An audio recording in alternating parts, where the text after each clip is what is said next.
Hey there, my name is Katie and this is the How to Be a Minimalist YouTube channel. I hope that you enjoyed this video and thanks for joining me. Today I wanted to talk about Valentine's Day. This year I was trying to come up with some extra special ways that we could celebrate Valentine's Day, and as I saw my list growing I thought, aha, I could do a video on this.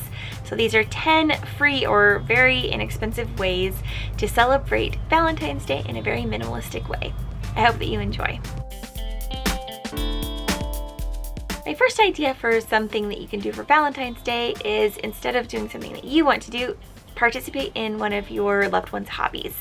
It's easy to get wrapped up in the things that we enjoy doing, but sometimes if we take a minute to just dive into whatever it is that our loved one enjoys, it shows them how much we care about them and that we're interested in the things that they are doing.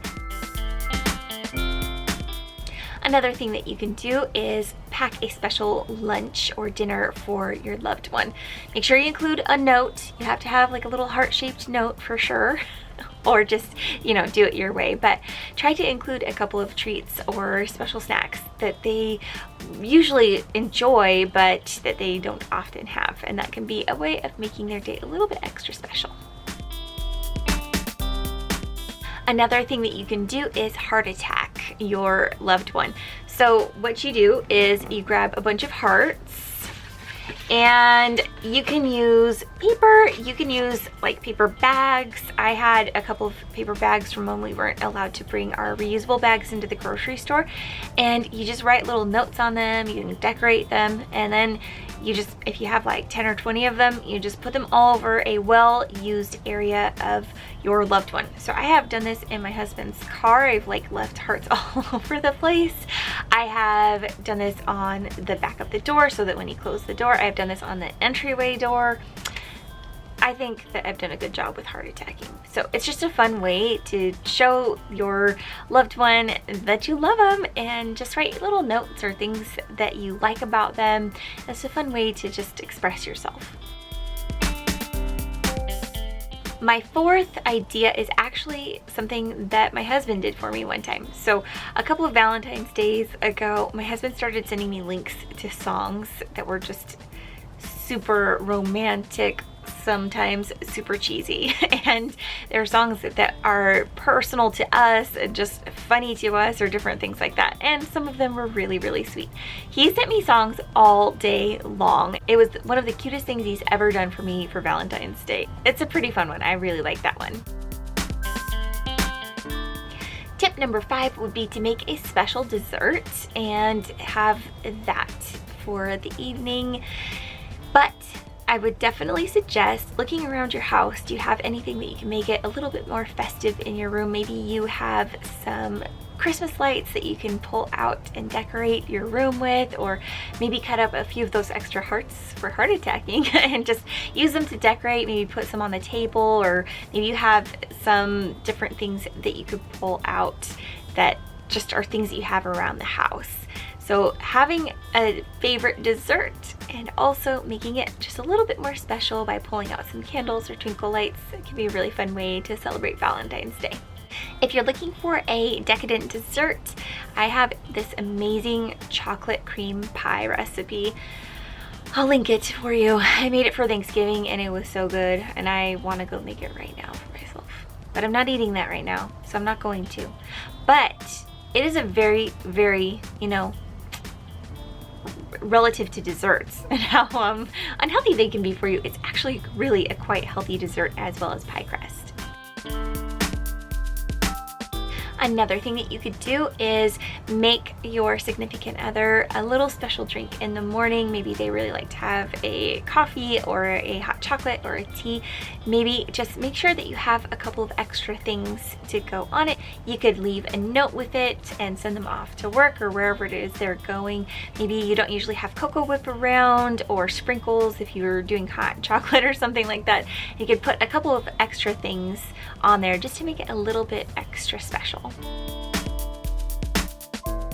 Another thing that you can do is find a book from your collection and either read it with them or actually give it to them. Now, if you share books in your family, you know, this one won't necessarily work very well for you unless your significant other has not read the book that you're thinking of, and in that case, it's really fun to read together. My husband and I have read a few books together, and it's something that whenever we do it, I'm always like, oh, we should do this more often. It's really fun.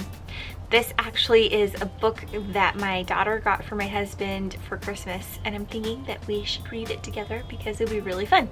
He loves Louis L'Amour books, and I enjoy them as well, so it would be a fun one to read. Neither of us have read it, and it would be a good time to spend together. Another idea that I have for you is to make breakfast in bed, but then get back into bed with your loved one and watch like a romantic comedy or just a show or something. I know every once in a while I will make my husband breakfast in bed, or he'll make it for me, and then I just let my husband eat alone, and my husband just lets me eat alone. But it'd be way more fun if we ate together, so I don't know why we don't do that more often.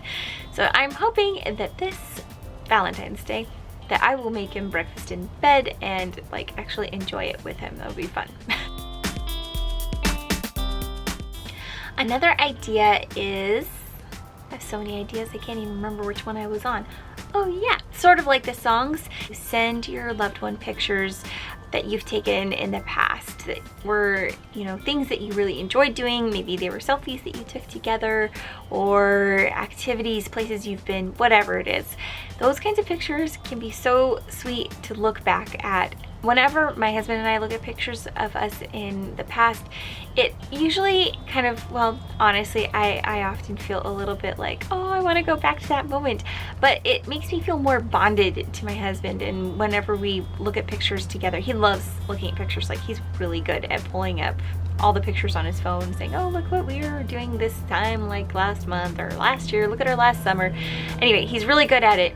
But I know that if I sent him the pictures that I have on my phone, which are different from his, then he would find that to be really special and meaningful.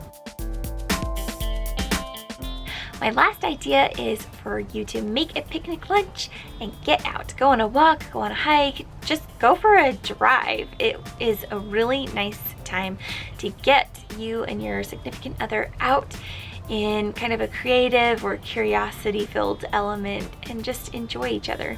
I know I love watching my husband explore, and it makes me happy to see him happy. It makes me feel connected and just more bonded with him when we're out doing something together that's fun and just kind of outside of the day-to-day. For me, getting out and exploring is one of my favorite things, and it is actually one of the biggest keys to my personal mental health. I have to get out. It's really, really important for me personally. The more I get out with my husband and my kids, it's just fun, and we're so much more bonded and connected to each other. It's a really good thing. I know that Valentine's Day can be very cheesy. I get it. But I think that taking the time to show others a little bit of extra love on this day is just an easy way of making sure that you're actually taking the time to do that. I know sometimes I can get just lost in what I'm doing, and I forget that I need to take those moments to do something a little bit special. So making sure that I have the day and the time to just throw together a couple of simple ideas that just, they don't even cost anything, they don't take up too much time, but they're, I think, meaningful. I think that's really important. Thank you so much for watching this video. I hope that it gave you some great ideas for what you can do for Valentine's Day, or just to show your loved one a little bit more love and care. Thanks so much for watching. Don't forget to give it a like as well as subscribe to the channel, and I'll see you in the next video. Remember, it's all about the experiences, not the stuff.